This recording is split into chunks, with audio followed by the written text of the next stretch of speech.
शेतकरी मित्रांनो, advance farming knowledge या चॅनलवरती आपले स्वागत आहे. आज आपण या ठिकाणी माहिती घेणार आहोत, कांदा या पिकामध्ये खत व्यवस्थापन कसे करायला पाहिजे.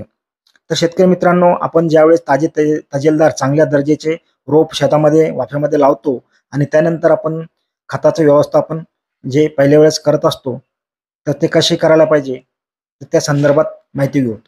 शेतकरी मित्रांनो, या ठिकाणी आपण पहिला डोस करत असताना वापरायला पाहिजे 1840 या खताचा वापर केला पाहिजे. त्याचबरोबर त्याच्यामध्ये जे आहे 20-20-0-13 या गंधकयुक्त खताचा वापर केला पाहिजे. कारण गंधक हे अन्नद्रव्याबरोबरच एक बुरशीनाशकही आहे आणि भूमी सुधारक म्हणूनही काम करतं आणि त्याचबरोबर एक कीटकनाशकही असतं. त्यासाठी याचं महत्त्व वाढतं. तर त्यामुळे आपण या ठिकाणी 20-20-0-13 या बॅगचा वापर केलेला आहे. अशा पद्धतीनं हे एकत्रित मिक्स करत असताना याच्यामध्ये चांगल्या दर्जेदार क्वालिटीचं मायक्रोन्यूट्रंट आपल्याला 10 किलो एकरी टाकायचं आहे.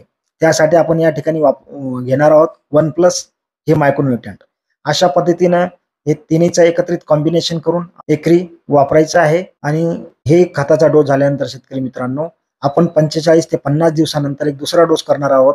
त्या ठिकाणी आपल्याला एकरी 10-26-26 हे खताचा वापर करायचा आहे आणि त्याचबरोबर त्याच्यामध्ये बेंटोनेट सल्फेट याचाही वापर करायचा आहे एकरी 10 किलो आणि त्याचबरोबर मॅग्नेशियम सल्फेट याचाही वापर आपण 10 किलो करू आणि त्यामध्ये आपण परत 5 किलो मायक्रोन्यूट्रंट याचाही वापर करू शकतो.